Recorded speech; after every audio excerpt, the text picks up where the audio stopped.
Welcome to the Fantasy Aceball podcast. This is your host, Tim Kanak. You can find me on X at Fantasy Aceball. And it's Doc Week. We got Doc with us. You can find Doc at Doc Eisenhauer on the X machine. And you can also find him speaking symphonies into your ears on the Dynasty Dingers podcast as well. What up, Doc? What's up, Dak? Yeah, I'm feeling pretty good, bro. I'm in my Papa Bear PJs. Means I'm not feeling too away, and I'm also wondering where my beer went, and that's why you're feeling. I bet this sounds cool. If anyone's listening on their headphones, I'm going back and forth with some Doc ASMR. I'm going back and forth, left and right of the microphone. We're gonna have a wacky episode. I can feel it already. I got some good energy, man. I've been taking these like testosterone complex things, like gorilla monkey pills. Not for like a, not really. It's like a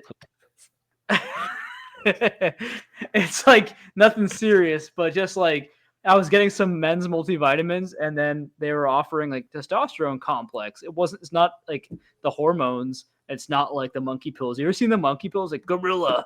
I don't know what words I could say on this podcast, but gorilla, say whatever you want. Gorilla cock pills, like at the gas station in Alabama. It was called Gorilla Cock, and it was like $2.99 back in 2020, like that. That's when like economics were at their best, and I looked at it long and hard, and I said no. I said no. I said no. I think I'm pretty good, but yeah, I worked out today for the first time in like a month, so I'm feeling teed up, bro. Oh, dude, first time in a month. That's killer. I'm every day, but I take there's actually a pill called Whole Package by Dr. Paul Saladino. If you're familiar, he's like the carnivore dude, and the Whole Package is, I think it's bull testicles that they just grind up, and yeah. I take those. So have you ever eaten Rocky Mountain oysters? I've had oysters. I don't know the difference between oysters and Rocky Mountain oysters. So when you went from St. Louis to Florida, you skipped the South. Yes. Well, yeah. Well, Rocky Mountains are west, man. I actually lived in Colorado. I lived in Denver for like. I don't think they have them in the Rocky Mountains. I think they got them in the South, bro. These are bull testicles. So it's like calamari, but instead of calamari, it's bull testicles.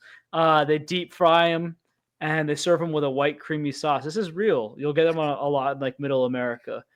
I got sports bars, like not like at fancy places. But well, this must be why I have so many kids. Yeah, I had them once. I think once is fine.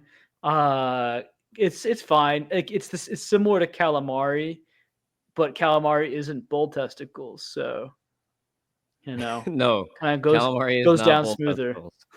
All right, I got some in-person views. I went to a game this weekend.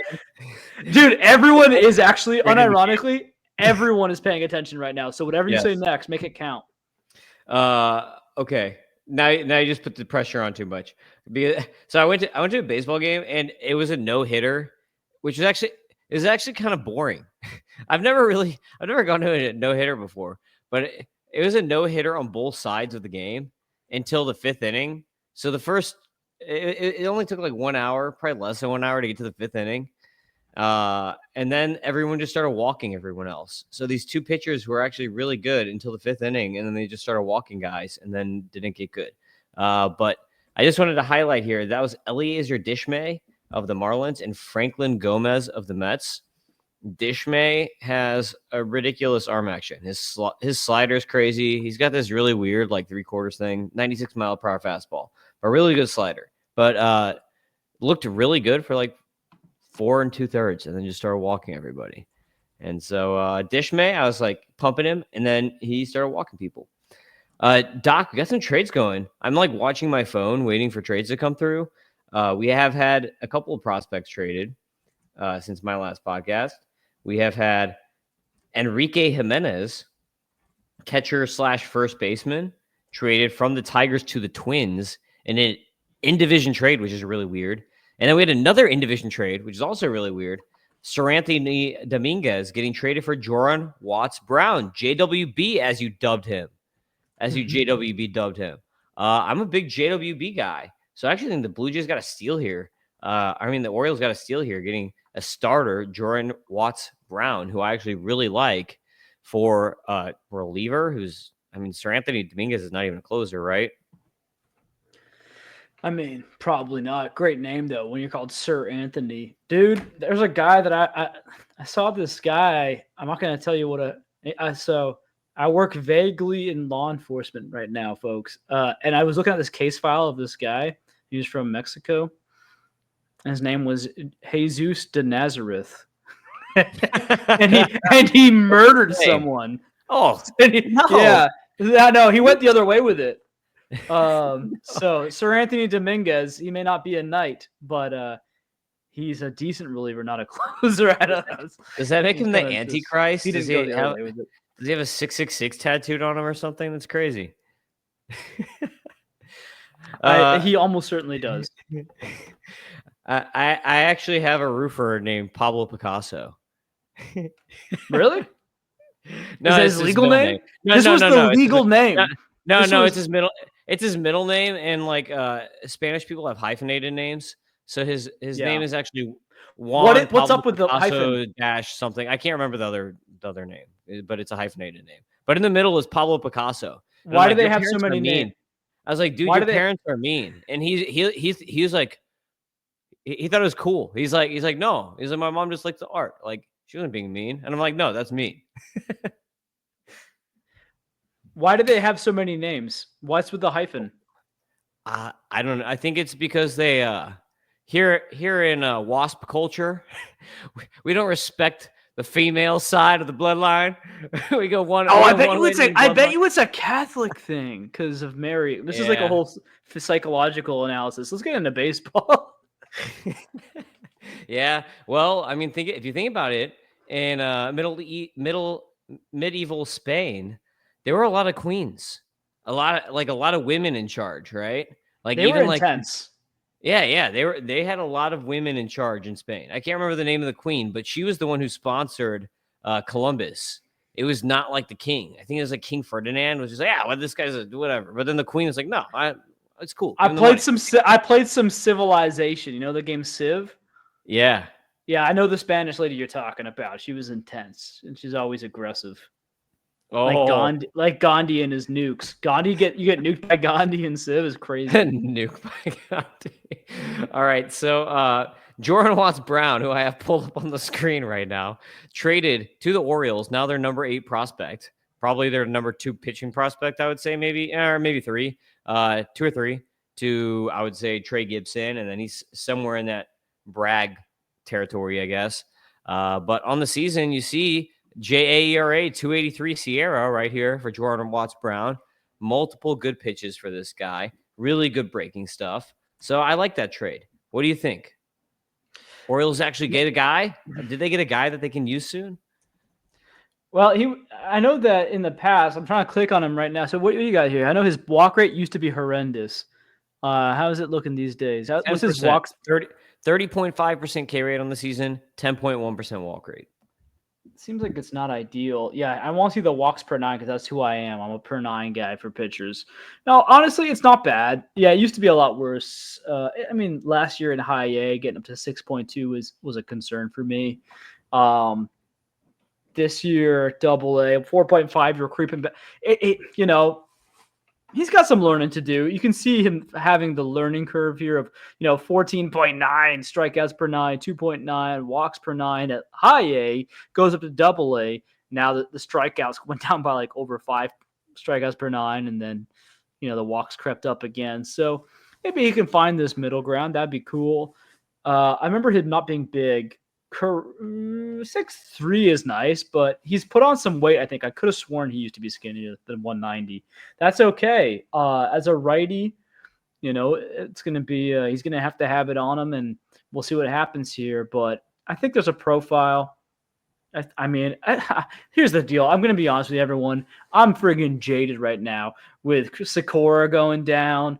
And Matt, I feel like a lot of prospects are just sputtering. Schultz, Painter, Bubba Chandler, even a lot of these Quinn Matthews I already said, but some of these top guys from last year, like Thomas White and Chase Burns, are the chosen ones, I guess. But You know, Don't it just think feels so. it's like they're not just getting hurt now. Let's not talk about Teko Arobi, huh? Let's not talk Oh about god. it. Gosh Yeah. darn it. I was just starting to believe again. So it's not just injuries, but these guys are sputtering at the higher levels. So I just don't know what to make of it anymore. Like I'm almost like just fully going in on the the Matthew Liberatore approach of wait for post hype. And so um, and that explains maybe my milk toast endorsement of Warren Watts Brown. In fact, with pitchers, maybe I guess give me the older pitchers, at least the ones who have given us more innings. And so hopefully he can do that at least. Hey, give me innings and stay somewhat reasonably productive. Don't get blown up all the time. Doc is a college pitcher guy now. Queen Isabella. Man. Yes. Yep. Isabella. That's her. That's the one Mean from Queen Civ. Isabella. Always breaking truces. Yeah. So the other guy, Enrique Jimenez, let me bring him up real quick. I actually don't know too much about Enrique Jimenez, so this will be an interesting one because I haven't really written. I almost said wrote because it is a little late here for me. But Enrique, oh God, we have no stats on him on John's thing. So Enrique Jimenez. I should mention real quick. If we're talking about, I sorry to cut you off, man, but I will hype this up. The Orioles, they're a team who needs to take a shot on a guy like this. They need to start in pitchers. Yes, for sure. So Enrique Jimenez only played in complex, which is why we don't have John Anderson information. But 6 bombs, 4 steals in complex, 119 WRC plus is a 19-year-old. 19 probably should be an A-ball. 19. I don't like 19-year-olds in complex myself, Doc. I'm like, you need to be 17, 18 in complex. Come on, get up to A-ball at this point. 19. So I don't know. I think he's like the number 13 guy in the org. Kind of interesting to see a guy get traded across division. Same with JWB though. So let's get to the T10. You already gave one away. T1 for the week is our boy Thomas White with the Marlins, who is it? I guess that's probably your number one pitching prospect now. But this last week in 5 innings, he had 14 strikeouts, 0 walks, 0 ERA, 0.4 WHIP. What are you gonna say? He looked amazing. His command has gotten progressively better as the season has gone on. He's throwing 99, getting up to 99 from the left side on the fastball. The slider is so much better now than it was last year. The changeup is sick. So there's really nothing to hate here with Thomas White, and he might be your number 1 pitcher. What do you think? I just pulled him up. I just pulled up the outline. I didn't even have the outline open, which is crazy. But you know what happened for me? So Thomas White and Travis Sikora were. I'm just going to say it. I was the first to both of them in terms of the fantasy community. I was very high from the get-go. But what happened somewhere along the way, Sikora took all the hype, and White was kind of like the next guy. Like he was still overlooked, and it took a while for people to even accept that he was better than Noble Meyer. And, now it's like he's the last one standing. So what happened in some of my fantasy leagues, I had both of them, and sometimes I needed a hitter. So I ended up reluctantly trading Sikora just because I knew he could get me more in terms of the perceived value. And so now I'm in kind of a fun position. I can go out and wait for these 6. I hate this for Sikora. I freaking love that kid. But he's young. 6 to 8 months will go by, and I'll offer then, and he'll get babied. It's going to be annoying. But, go ahead and wait. Don't trade right away. Remember Alejandro Rosario, the other Rosario. Alejandro Rosario, right after his injury, I remember people telling me, no, he's still going to be good. No, his value's just the same. I said, no, it's just the day after the TJ announcement. Just wait. He didn't even get it yet. He still didn't even get it yet. Oh, his value is garbage now because of that. It's very scary what they're talking like. And I'm sorry, I'm saying like his value is garbage, sir. Alejandro, you're a human being. I genuinely hope the best for your career, and that things work out. But it's just like in terms of a fantasy GM right now, it's like you got to cut unless like if you're in a 30 teamer or something, you got to hold. But I'm in a 20 teamer and I'm cutting, and so. Yeah. I will say that Thomas White, he kind of just like it's a destiny thing. He was a Massachusetts arm, cold weather pitcher, and then he got COVID. In terms of not him, but his hype, he was throwing 91 as like a 14-year-old. He would have been a Bryce Harper-ish kind of like, but the arm, maybe a Strasburg. He could have had a Strasburgian, maybe arc. Think about it, right? So this guy's 14, I think, when he was like the year before COVID, I think. I'm not sure if that math is correct, but it sounds correct. How old is he now? He is 20? Yeah, so 5 years ago, he would have been 15. 15. There you go. He absolutely friggin' nailed it. That's why you listen to the doc. He doesn't even look at things. He just knows things. Oh, arrogant. He will be stricken down. He will lose more of his fantasy pitchers. Goodness gracious, it's been rough. But I will say Thomas White, folks, to wrap it up, he's a lefty. He's doing more and more. He's adjusting. I know at one point, Tim, you had concerns about, I believe it was a slider. You thought it was too old school, too loopy. Yeah, it was like really loopy, but he changed it. Yeah. So this offseason, he literally changed his slider to be a hard gyro slider from like it was like before it looked like a slurve. Like it looked like they called it a slider, but it was like one of those sliders that comes across the zone at like a 45-degree angle. Now it's just a hard slider, and it's very effective. So he just completely changed the pitch. Yeah, I mean, I got offered. I had to make a deal on a 30-teamer, so it's like a 30-teamer salary cap is crazy because it's like it's a pretty good sim to like real baseball, and so there was an offer out there. Matthew Liberatore, just the way this league worked, he had basically some guy had signed him for 3 years for minimum rate before the season started. That's crazy. Like to get like a potential stud for like basically nothing for 3 years until he's 28. And this guy said, dang it, I froze up, didn't I? You're good. You're good. You did for like only 1 second. It was not okay. that I'm bad. good. Okay, we can edit that out. But basically, I got offered Colt Emerson or Thomas White for Liberatore. There's some other things involved, but that was the gist of it. And I gave up Colt Emerson over Thomas White. Now this 30-man, so pitching's hard to come by, but I think Thomas White, I think you're correct. With Chase Burns graduating, he's the next number one pitching prospect. I didn't think those words would come out of my mouth, but I think you're correct, Tim. Yeah, I'm feeling that. And on Rosario's note, James Anderson actually was talking about him last podcast, and I had asked Evan Grant a while back if he got TJ, and he didn't, and he still hasn't. So I asked Evan Grant again for an update after James Anderson's RotoWire podcast. And Evan Grant was like, no, he still has not gotten TJ. And he said there's also some behind the scenes issues. And he didn't really clarify on that, but that just sounds. Yeah, no. Good. There's been some phrasing like that. And I'm like, dude, I was already concerned about the arm. Like, Is this a visa issue? Is he like, does he have weird gang ties? Like, I don't like, what could it be? Anyway. You never know. And on the other side, this sounds terrible. But like when you hear things like that, I'm just starting to realize I should shut the heck up. Like straight up, he could have cancer or something.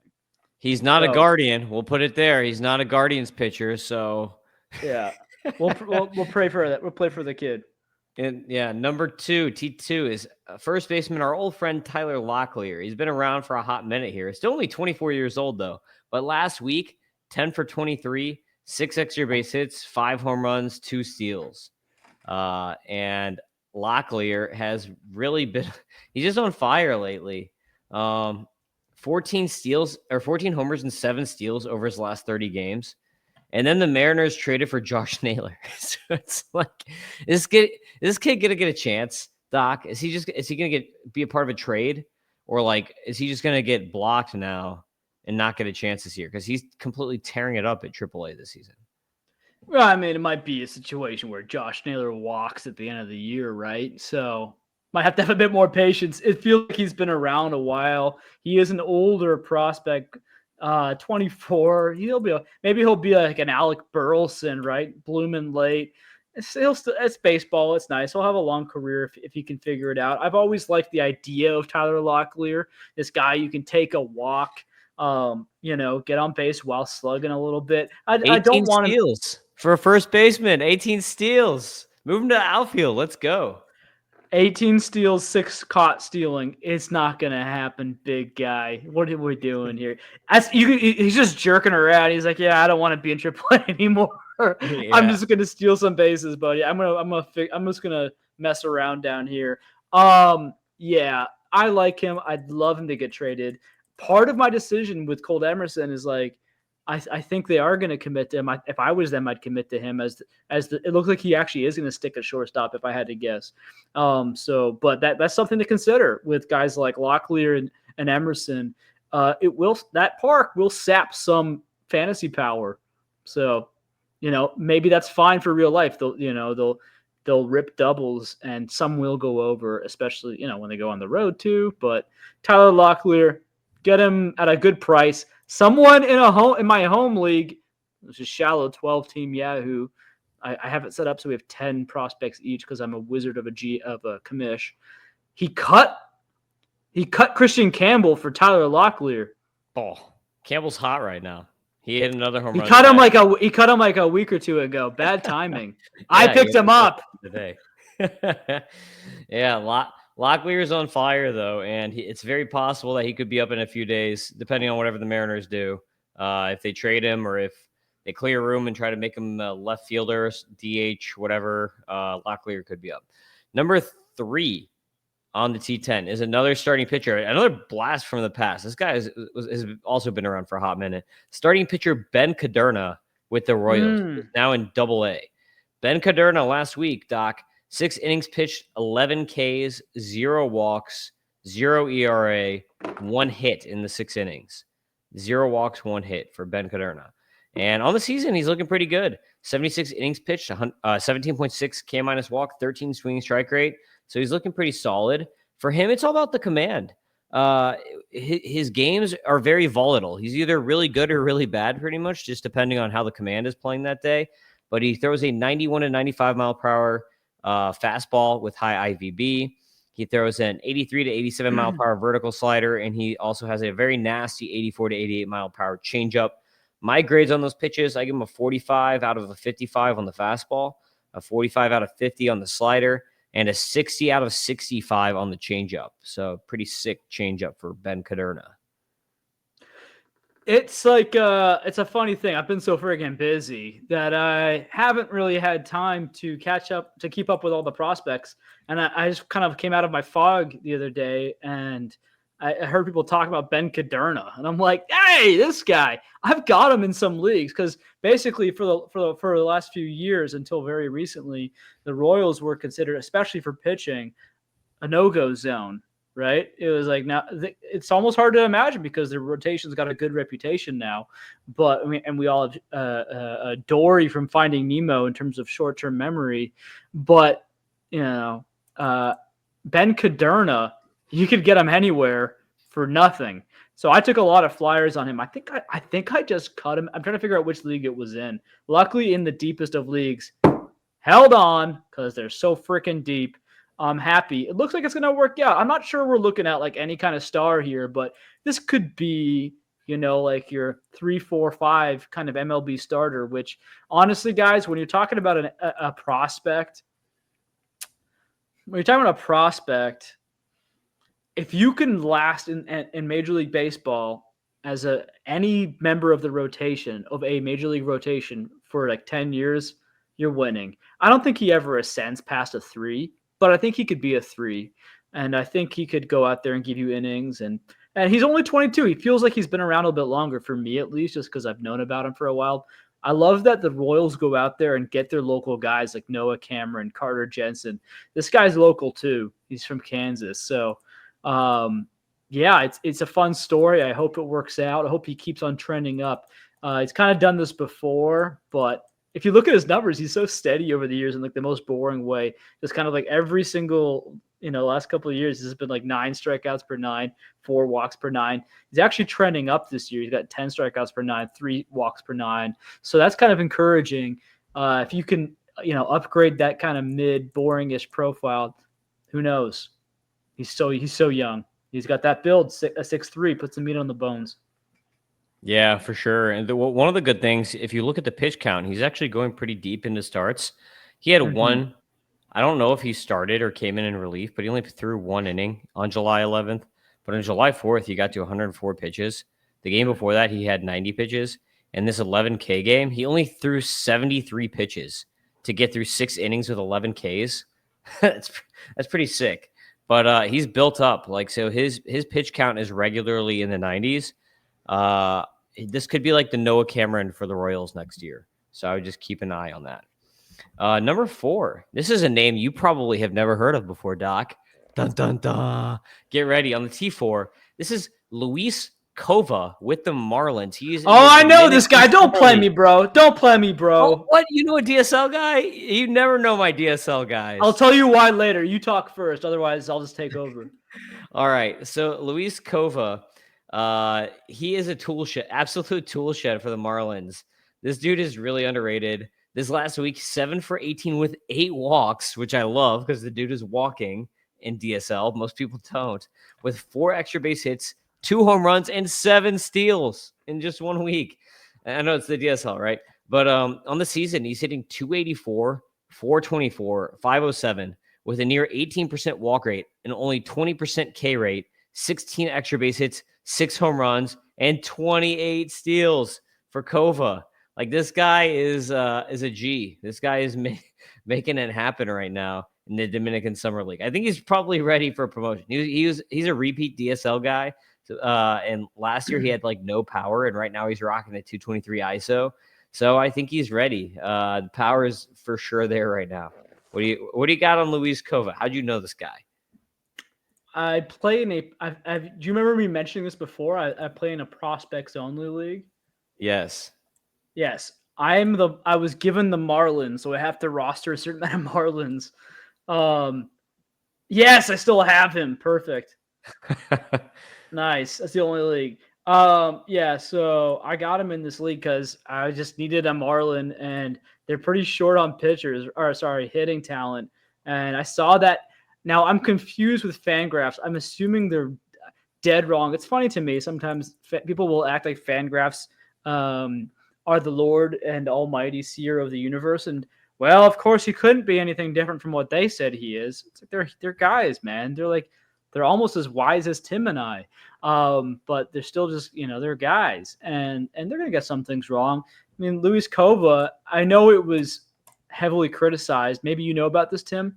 I think he had like a freakish recorded 40 time or 80 time. He was recorded as like faster than Corbin Carroll by a decent amount, and everyone was like, that's totally BS. Like, they just made it up in the Dominican League. Speed test. Let me see what comes up here while I'm talking to you. I know that 36 steals last year too in the DSL, and that's only 55 games. I don't know what. Yeah, he's still only 18 years and 5 months. It's not like he's like a really old 18-year-old, but it feels like he's been there for 3 years for some reason, which he's been there for 2. Although, what's up with that? Why does it come up twice? Why did he on Fangraphs? He's got 2 2024 registries for DSL. I don't know. Do the Marlins have 2 DSL teams? Spring league and fall league? I don't know. I have no clue. But hey, guess what? I don't like DSL guys normally, but if you're gonna take a shot on one of them, do a Toolsy thing, right? Do the guy who's stealing an infinite amount of bases. He seems very fast. He's not tiny. He's 6'1". He's only 18. I mean, who knows? Like this, if you're gonna look for the next big thing coming out of the DSL, Luis Kova doesn't cost too much right now in terms of fantasy value. He's worth a buy, in my opinion. And hey, if he starts popping off, there's room in Miami. They want to sell those tickets, and they want to get any kind of talent. That's how Kyle Stowers got his opportunity. He was a cast off everywhere else, but he got a shot there. Oh yeah. T5 starting pitcher Trey Gibson with the Orioles. We already mentioned his name. He's in AA. This last week, 7 innings pitched, 8 Ks, 0 walks, 0 ERA, 0.29 WHIP. Gibson this season, 80 innings, 26.6 K minus walk, almost 15% swing strike rate, and 33% CSW. He is a dude, man. He's a big pitcher, big guy, 209 JERA on the season. He has a super unique over-the-top delivery.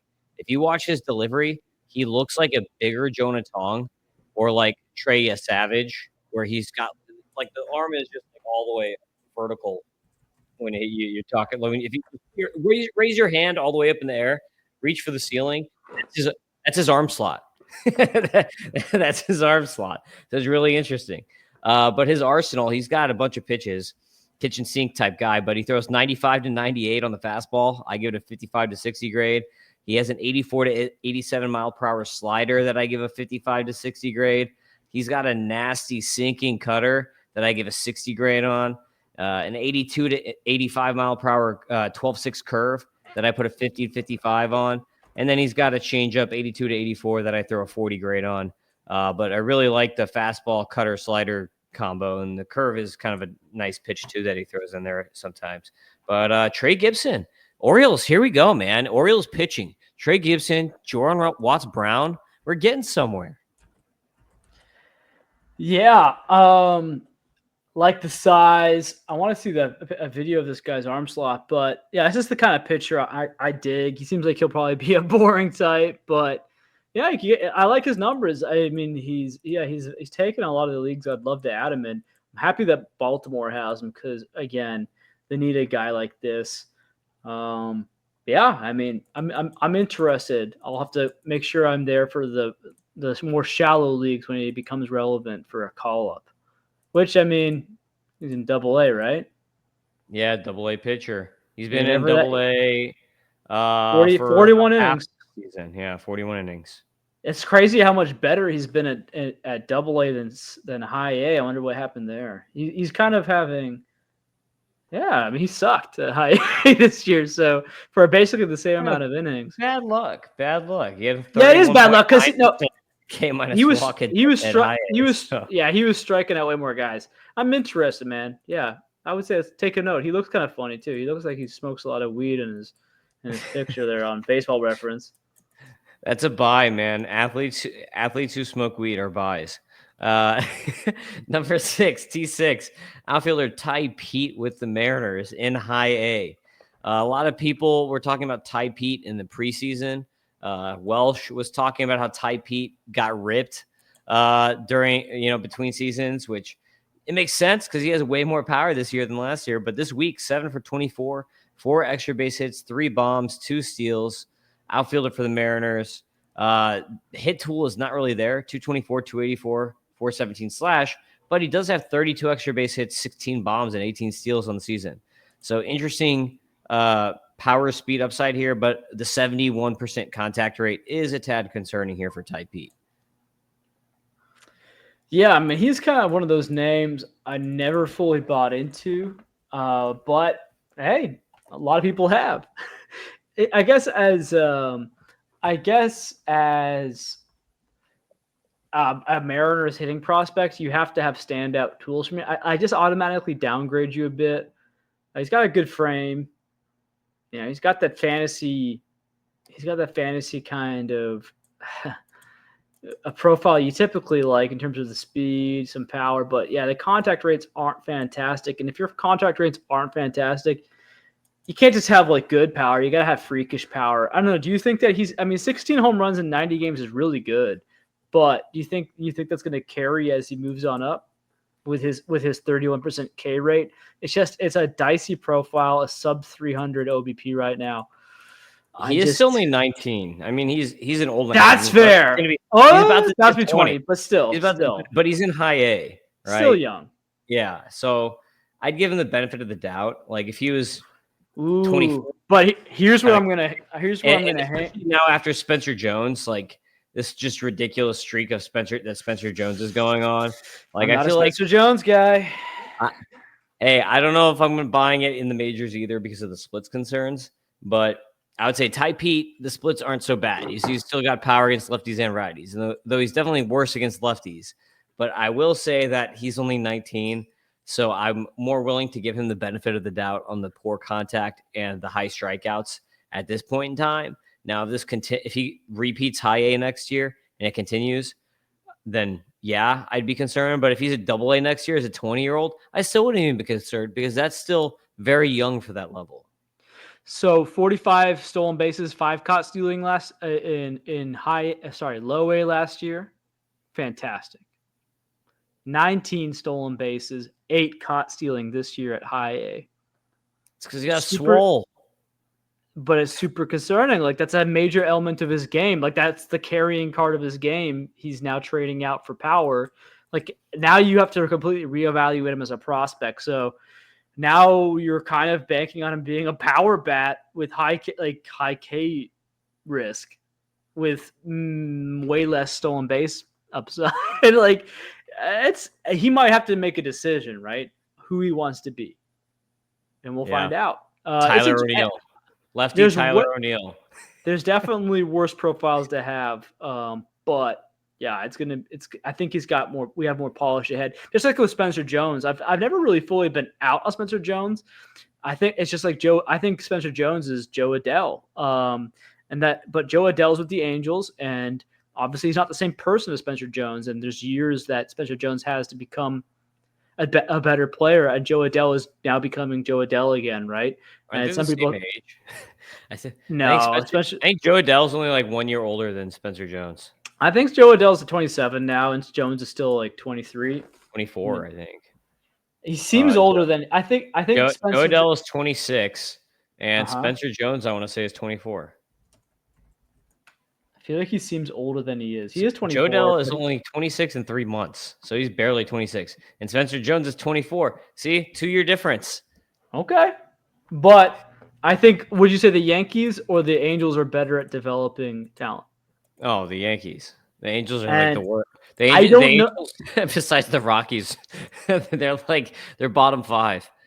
I don't know how smart Joe Adell is. Actually, I've not really heard him talk or anything. I know that I believe Spencer Jones might have been a valedictorian. I remember hearing about his baseball IQ being super high. So I hold out hope for him. And I used to be super high. Yeah, I hope, Yeah, so we'll see what happens. I think there's more hope for him there's hope for him to beat Joe Adell, but I think there's going to be a Joe Adell stage. And my question continues to be, will the Yankees fans put up with it? They've put up with Volpe, so maybe they will. Yeah, very good point. But it's because they're homegrown. If the Yankees guys who are homegrown struggle, they're okay with it a little more than the guys that they pay money to from outside of the org. Number 7, T7, is Robbie Snelling, another Marlins pitcher at AAA. And this week in 2 starts, 10 2/3 innings, he had 13 Ks, 1 walk, 3.37 ERA, 103 WHIP. Basically, it was a tale of 2 starts this last week because he had 1 amazing start. His second start, he had 11 Ks and 0 walks, 47.8 K minus walk rate in that game. The fastball was insane. If you watch the highlights of that game, the fastball is just ridiculous. That was like a 70 grade fastball in that game. I don't think it's always a 70 grade, which is why I give it a 60 with a potential 70 grade. But that fastball is turning into like a elite pitch. 94 to 97 high rising fastball from the left side for Robbie Snelling. Can't be true. He's only a 45 grade on Fangraphs, bro. No. It's a completely different pitch now. This is why in my thing I put data. So Logan-Hagen made that rating, and Logan-Hagen's great, right? But he made that rating in the preseason. And last year, Robbie Snelling was only throwing 93, topping out at 93. Now he's sitting like 95, 96, and topping at 97. So he's added like 4 mile per hour of velocity to that fastball from a 3/4 arm slot. And remember, he's still young. He's only 21 years old at AAA. It seems like he's been around forever because he was like the top pitcher in baseball when he was only like 18 or 19 or whatever. But he's still really young, 21 in AAA with a Marlins org that knows how to develop pitching. He also has a 81 to 84 mile per hour sweeping curve. They call it a curveball, but it looks like a sweeper. So, whatever. Like, to me, it's a sweeper, but they call it a curve. But I throw a 55 grade on that with a potential 60. Then he's got an 82 to 84 mile per hour slider, which I throw a 45 grade on. And he's got an 88 to 90 mile per hour sinking changeup. I throw a 50 grade on for Robbie Snelling. Yeah, no, I love his redemption arc. I hope the best for the guy. And Marlin, he's only 21 years old. Again, a guy who feels like he's been around way longer than that, right? In a 21 at AAA. Like, I want to give Quinn Matthews more time. Isn't he 24 now? Yeah, Quinn Matthews is 24. And look at Snelling's fastball. A 19.6% swinging strike rate on a fastball is absolutely insane. Like, a good fastball in the majors will have like a 12% swing, like a good fastball will have a 12% swing strike. So especially with pitchers, but with a lot of prospects. That's why I end up saying to people like, dude, go with your gut. I mean, if you not just like guess, but like if you see something with a player, if you like something about a player, stick to it. Because it could work out. Noble Meyer, like, people are writing him off, but I mean, I think it'd be silly to deny the upside. Would it shock anyone if like he kind of struggled or on and off for like 3 more years, and then like at 22 years old, you just see Noble Meyer pop back up? It would like, it'd be like, oh, he's still kind of young, right? It's yeah. So Robbie Snelling with a great organization. Interested to see what's going to happen with Edward Cabrera and Sandy this trade deadline. The deadline, as far as I'm aware, has been pretty quiet. Nothing's that I've expected has happened yet, but plenty of time. Couple days left. We'll see what happens. Yeah. Jim Bowden was on foul territory, and he said Thursday is going to be the day everything happens. He's like, it's going to all happen on the last day, and it's just going to be crazy. Yeah, because I mean, the teams. I don't want to hijack the episode, but I will. No, it's why rush? I guess, right? If you have everyone's phone number, if this is your job, right? Like, it's one thing for me. Like, I'm trying to get ahead of my trade deadlines in fantasy when I have a moment because I'm so freaking busy. I don't want to miss the deadline by accident. These guys, this is what they do. So, like, if you're the Cardinals, if you're the Royals, if you're the Guardians, geez, what a weird situation to be in with the Guardians. If you're a bubble team, right? If you're Texas Rangers, a lot of Middle America teams there. What do you do? Like, what direction do you want to go with? How hard do you sell? The Braves, right? Like a good team overall, not working out this year. You have to sell. How far do you go? Again, like every game matters, especially for those bubble teams. Like if for a second there, the Cardinals were showing no heart at all. It looked like it was like sell everything, you're done. Now you're seeing some light. Royals are getting like their pitching decimated, but then they were already making moves, right? Grichuk and Lugo extension and trade. So you're kind of like bought into this team. You can't sell now. What do? Do you go get a cheap arm? I would. Maybe we see Caderna up this year, which would be probably too soon, but desperate times call for anything but Rich Hill. Yeah, I think your boy Jensen's up this year at some point. Salvi took a pitch the other day to the body, and it was still not clear how bad that is. It hit his elbow, but as soon as he got a hit, I'm like, that's how quick we can see Carter Jensen. Yeah, and your other boy Jimmy Crooks will probably be up at some point too. September call up, I would say, to be a backup catcher. I don't think Pozo is this world. No, I like Pozo. Pozo's actually a really good hitter. He's okay. He's okay. I just don't see him being the future backup for the Cardinals. No, I mean he messed around. You see him throw that one in the outfield the other day. He has some bad throws. That's not going to help. But Herrera's in the outfield now, so that's crazy. Lars Nootbaar's getting traded. I think so. I've been saying it. I hope so. Actually, to the Phillies. I love him. But remember, I told you I was gonna. Remember, I promised I would hijack that bit. I did. You did. Herrera, left fielder. Ivan Herrera, left fielder. And then talking about the Cardinals, number 8 on the list. You knew it. That's why you went this way. Shortstop JJ Weatherholt, AAA, 5 for 22 this week, 4 extra base hits, 3 home runs. He actually hit another home run today. Like during the game, as we're speaking, I think it was a leadoff home run. Another one for JJ. So JJ Weatherholt on the season, 307, 423, 517 slash, so 345 slash, 15% walk rate, 14% K rate. So more walks than strikeouts, ridiculous. 31 extra base hits, 11 bombs, 14 steals. I love me some JJ Weatherholt. And I think that people are coming around on my comp finally, because I comped him at the beginning of the season to a Corbin Carroll, Marcus Semien mashup. And I think it's coming, man. I don't like that comp at all. Although that's a freaking weird comp, though. It's like 2 completely different profiles. This is why he's got the mechanics of a Corbin Carroll, but he's bigger, lefty hitter, same swing. And then I think he's going to put up Semien type numbers. I think he's just going to be like a 20-20 guy, 25-25 guy with good OBP for a long time, second base for the Cardinals. I think he's got a better hit tool than Semien. I think he does have he definitely has a better hit tool than Semien when Semien was a prospect coming up. So I think his hit tool is already probably to the point of peak Simeon.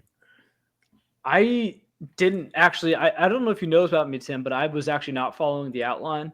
I didn't even know that. I just entered Just went St. right Louis in. talk. Yeah, no, that's God, man. Baby Jesus away in his manger, thinking you got to get ready for JJ Weatherholt. 300 batting average, 360 OBP, 27 home runs,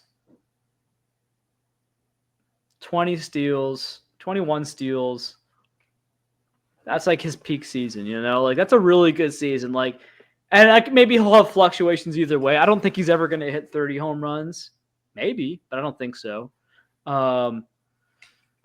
He's efficient at base stealing. It just depends on like what he wants to do. It's 14 stolen bases to 2 caught stealing.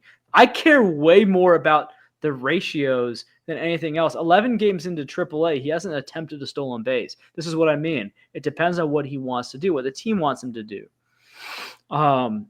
Again, we may have a new manager in St. Louis. What will he want to do? Will he be a base stealing kind of guy? Well, you got Victor Scott, so that's one guy. You should probably be sending anytime he possibly gets on base. Oh, yeah. And then, so, I mean, 15, 15, 15% walk, 15% strikeout. Unbelievable. This guy's so polished. When's the last time you remember a prospect ever being this polished? Like, I'm not high on prospects coming up and mashing right away. I think Colson Montgomery is doing a lot of fun stuff right now. I don't think it's sustainable. I mean, you look at some of the best prospects out there. Look at Nick Kurtz coming up, and he's crushing it now. It's like, oh, this guy's going to be a serious guy. But he struggled mightily. I don't really even – it's hard for me to imagine Weatherholt coming up and struggling as much as Kurtz was. His ceiling probably not as high, definitely not as high in terms of power, but – I just think that Weatherholt could come up right now and be like a 270 hitter, like 330 OBP, which is like a really good player. 265 hitter. Let's just call it that. I think he'd be better. His hit tool is so good. But just as a rookie, as a 22-year-old rookie. I'm not buying a lot of power when he comes up because St. Louis's ballpark kind of sucks for lefties, actually. But I do think that he's going to hit for a very good batting average and OBP and probably a lot of doubles. Number 9 on the T10 is a red Sal Stewart, second baseman or third baseman. We'll see where he ends up in AAA. He could be up this year. I think he probably does come up this year because the Reds are trying to compete. And if they don't trade for hitters, then it makes a lot of sense for them to call up Sal Stewart and Hector Rodriguez. So this week, Sal Stewart, 8 for 23, 4 extra base hits, 3 home runs, 304, 368, 485 slash. 7.5% walk rate, 15% K rate on the season, 33 extra base hits, 13 bombs, 14 steals. I like Sal Stewart a lot, but I don't love him. You know what I mean? Like, this is the guy that he doesn't have superstar potential, but in a points league, it's like, okay, this guy's going to be great for like a points league. I heard someone, I can't remember where I heard it now, but I was like, oh, that's such a good comp. My comp for him is Spencer Steer and Nicholas Castellanos mashed with Juan Yepes mechanics. Because that's what I saw him back when he was an Aceball, and I was like, that dude looks like Juan Yepes. And then I saw him hitting, and I was like, oh, he's actually much better. And I saw him at the same time that I saw Cam Collier, and I was like, Sal Stewart is better than Cam Collier. And that was 3 years ago. But I heard someone comp him to Brian Reynolds, fantasy-wise. They're like, Sal Stewart's just going to be like your Brian Reynolds for the Reds, basically. Hit 280 with 20 bombs and 10 steals every year. It's kind of boring, but it's like, okay, you'd like that on a team. He needs to play more games at AAA because he's got funny numbers right now. He's got a 77.2 contact percentage, 76.9 zone contact. He's got a lower zone contact than overall contact percentage. That you don't see that too often. It's only been 9 games. But kind of funny. He's taken 0 walks so far, too. He's just not really at his profile yet. I want to see what his Savant is, or his StatCast, sorry. Okay, so he's already got a max EV of 1112.6. You love to see that. Nice EVs. So Sal Stewart, yeah, he's not going to blow you away, I don't think. Although, again, he got a 14 stolen bases to 2 caught stealing. He could probably get 10. Like maybe this is like a Paul Goldschmidt output. during his peak, he would steal bases randomly, like 10 to 15 bases, and just kind of like, oh, that's kind of fun. Like, yeah, at the end of the season, you look back like, oh, that was nice. But I'm thinking maybe his power output is, I think like for fantasy purposes, Alec Burleson, but he walks more, And no platoon. He's going to play every day. Yeah. So, but overall, I mean, frankly, I mean, Burleson's worked his way up to like he's going to hit 20 home runs every season probably, but not too much more. Sal Stewart, at this point, he doesn't even have that yet, and that's what you got to look out for fantasy. He's the Great American Ballpark will help to some extent. Yeah. And that might get him to that Burleson level, but I think he's more of a deep leaguer option for me, just because I have Burleson in a 30-teamer, and I love having him. Averages a category. He's so steady, so solid. He just gets the job done. I'm in a 12-team Yahoo league with average and OBP, and I saw him on the waivers earlier this year, and I knew exactly who he was, and I'm like, just knowing this league, I don't need him, which is crazy. But yeah, just know your league. The deeper the league, the more appealing a Sal Stewart, a safe, steady guy becomes. Yes, indeed. Next on the T10, last guy on the T10 is starting pitcher Sean Sullivan. And if you listen to me, I talked about Sean Sullivan a lot on Prospect 10 last year. Sean Sullivan, awesome numbers. Like, this guy doesn't walk anybody. He has amazing command. And it's weird because he throws he has like the weirdest delivery. It's just like sidearm, but it's quick. It's like a whip it sidearm. It's like whip it sidearm for a lefty. It's just super weird. But this week, 6 2/3, 9 Ks, 0 walks, 135 ERA, 0.75 whip. On the season, he started the season hurt, so his numbers could be better actually. But he has in 74 2/3, he's a 24 K minus walk at AA, a 33.3% CSW, a 2.53 ERA, and only a 0.88 whip, Doc, for Sean Sullivan. And on Sean Sullivan's pitches, as I get into his arsenal here, he's a 3-pitch guy. He has a fastball that is an 88 to 93 mile per hour fastball. Usually it's sitting 88 to 90. Like, he can only max out at 93, but it's a high rise, low release fastball from like this whip it sidearm lefty thing. I give that pitch like a 50 to 55 grade. Really his best skill is just his command. His slider, he's got an 84 to 86 mile per hour slider. I throw a 40 to 45 grade on it. And he's got a 75 to 76 mile per hour changeup with glove side run that I also throw a 40 to 45 on. So really, I don't like his pitches, but he's just he's really polished, I will say. Like, he knows what he's doing. He's a pitcher. He's not a thrower. And it might be like, it's actually, I think, a good thing that he's on the Rockies, because I feel like if he was on any other org, they would just kind of be like, oh, you're a reliever. But the Rockies are just like, hey, it's hard for us to find pitchers. This guy's really weird. Let's just try it out and see what happens. But that's Sean Sullivan.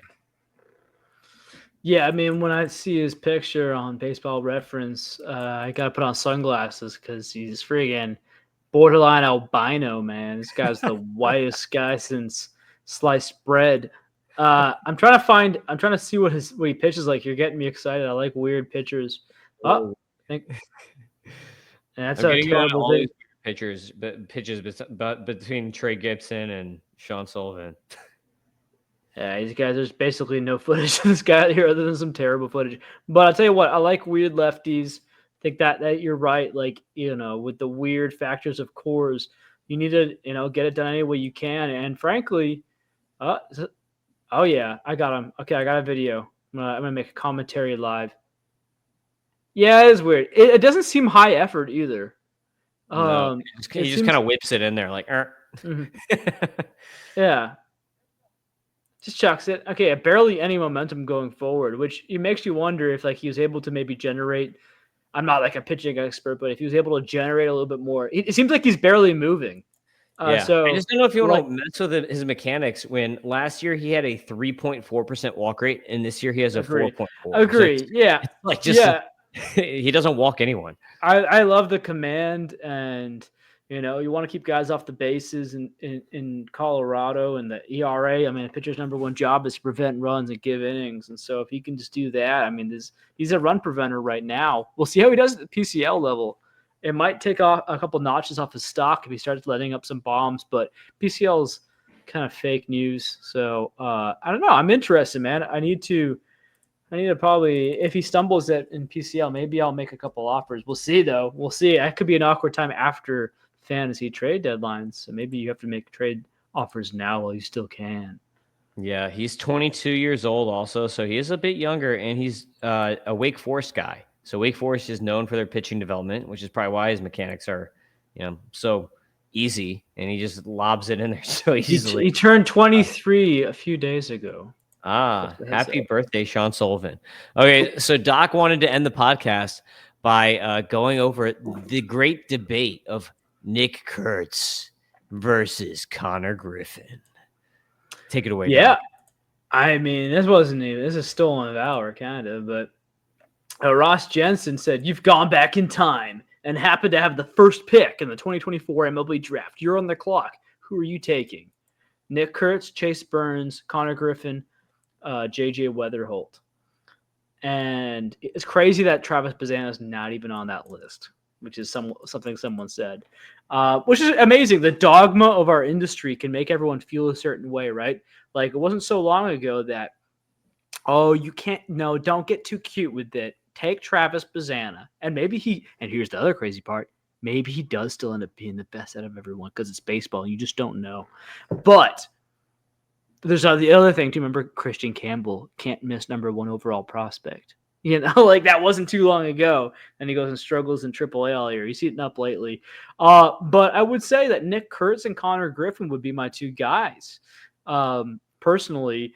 And I don't think there's necessarily a wrong answer. I think Nick Kurtz looks like maybe he's a Matt Olson, a Freddie Freeman. And I mean, frankly, he's looking like as of right now, with this recency bias, he looks like one of the best dynasty hitters in all of baseball, like a top 5 option, which is insane.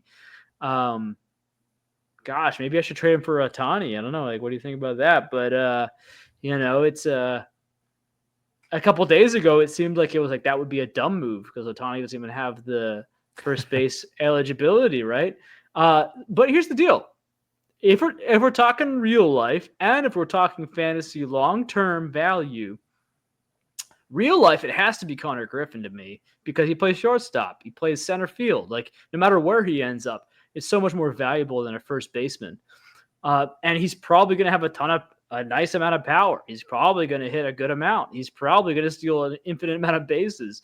Like, he's going to be a beast everywhere. He's probably going to be a Bobby Witt type. Like, frankly, at this point, like, it's not like we're just seeing this in the complex or DSL and low A. It's like, no, we've seen enough. It might not happen all right away, but I'd be stunned. Especially, I mean, frankly, dude, look at how poorly Pittsburgh has developed bats. The fact we're seeing this kind of production from this kid, he's like Pittsburgh proof. Maybe they're doing things a bit better, but hey man, I'm just saying, right? And then so fantasy wise, do you want the force?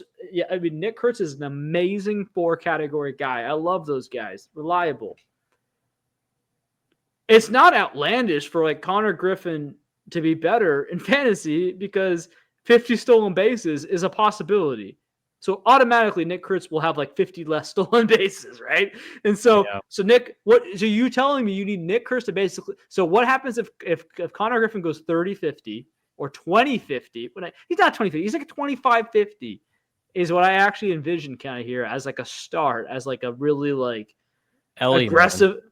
Yeah, this is the way I see it. Connor Griffin is going to be a little rough around the edges, but you could be getting Ellie De La Cruz, and if you're drafting Nick Kurtz, you're thinking, okay, this is going to be like a Freddie Freeman. Yes, it's going to hit 280 with 30 home runs and fantastic. So amazing OBP. So most people, I think this year, we're drafting Ellie De La Cruz ahead of Freddie Freeman. So I think that's your answer right there. I agree with you. I think that long term, Connor Griffin is going to be your dude, especially in roto leagues. Now, if you're talking points leagues, maybe it's a little bit closer. Maybe But you here's the thing, maybe man. Here's the thing. Like proximity. Ellie had serious major like red flags with his strikeout rates. Dude, Connor's below 20%. He's getting better as he's gone up to high A. And so his contact rates like close to 80. Like this is crazy, dude. Like if he keeps it up, I want to look at what Bobby Witt was doing.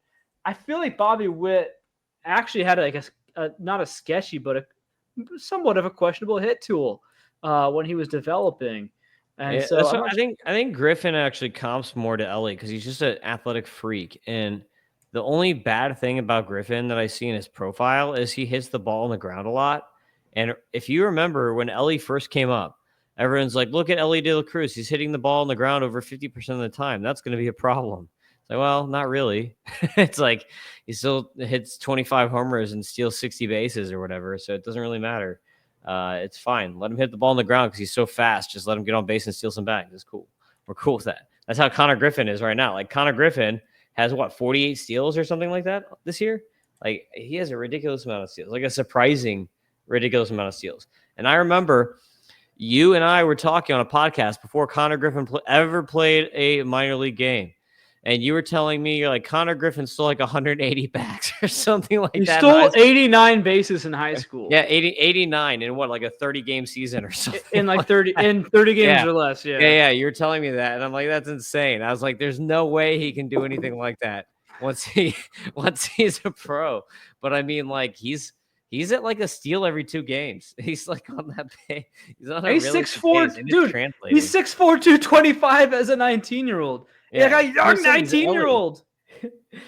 Maybe he's a more refined Ellie. Even. Maybe he's a better. But that's actually. It's hard to say that, but like you don't want to be 6'5". Like I guess he's only 6'5". I keep thinking of O'Neal Cruz 6'7", but like he's like a tank. You know, he's more well built. He's got a thicker neck. You know, he's American. No, but I mean, frankly, the fact I want to see. I can't. I'm so bad with Fangraphs. I'm trying to find Bobby Witt's like minor league contact rates. I don't know how to figure that out. Maybe you're smarter than me, but I want to know what they were like because Ellie last year had a 67% contact rate in Major League Baseball. I just think like, let me see. I can find it, but okay, I found it. It's in the 60s. So Double-A Bobby Witt had a 69.6 contact rate, Triple-A 73.3. This is it, man. Like Connor's gearing up. If Connor's got it like so anywhere close to 80, if he can keep like in the 75 to 80, that's freaking scary, dude. I'm Matt Morris called him maybe the next Mike Trout. I think they're just different players. They are different players, but in terms of like, you know, American-born, all around studs. But like, we're sitting here like if any other prospect, if we're talking about Bobby Witt and Ellie De La Cruz, we're like, oh my gosh, please, anywhere close to that would be fine. We're sitting here and looking at Connor Griffin trying to find holes, and so people just like I think they just say, well, the hit tool maybe.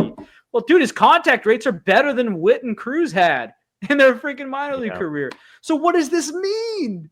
Like, we don't know. And he plays extremely valuable position, right? Shortstop or center field. And honestly, it's looking like shortstop. So, we talked to Kevin Griffin. This sounds like shortstop. My last ranking update, the only guy that I had ahead of Connor Griffin is Max Clark. And the only reason to have Max Clark ahead of Connor Griffin was basically better plate skills, better hit tool, and closer to the bigs, right? Safer. That's the only reason. He's a little bit safer, but he doesn't have anywhere near the ceiling of Connor Griffin. So it depends on your league, but even though I had Max Clark 1 and Connor Griffin 2, I mean, I see the case for Griffin. And depending on your league, I might choose Griffin over Clark, even though I had my rankings that way, just depending on how far out your window is and stuff like that. So I think the major question between those two might be proximity more than skills, because I think Connor Griffin's got him with tools by such vast lengths that even though Max Clark might have a better hit tool and might have the better plate approach, You just go with the ridiculous power speed combo of Griffin. Yeah. I don't have anything else. You got anything else, Doc, for the pod? I'm sleepy, brother. All righty. I'm reading I think this is one of our best episodes. I agree. I think it was a great episode. And I'm reading online now that apparently everyone's trying to figure out what happened to Steven Matz because it looks like he got pulled out in the middle of like a plate appearance. Traded. Traded. Yeah. Like literally the middle of a plate appearance, he's pitching and they just pulled him before he could finish whatever the plate He's in the windup. Yeah. Yeah. I know. That's like the Diamondbacks. There's no way Eugenio Suarez is playing another game for them. He's going to Cincy. Reunion. Oh, I like that. I hope so. I think it's NL Central. I think it's Brewers or Cincy. Brewers aren't doing it. Oh, they should. They should do it. They got Derbs. They need power, man. Rhys Hoskins. Well, I guess if you got Yelich is your power hitter, skinniest power hitter of all time. So here we go. Here's the pod. Find Doc on X at Doc Eisenhauer. Find me at Fantasy Aceball. Peace out, everybody. See you next time.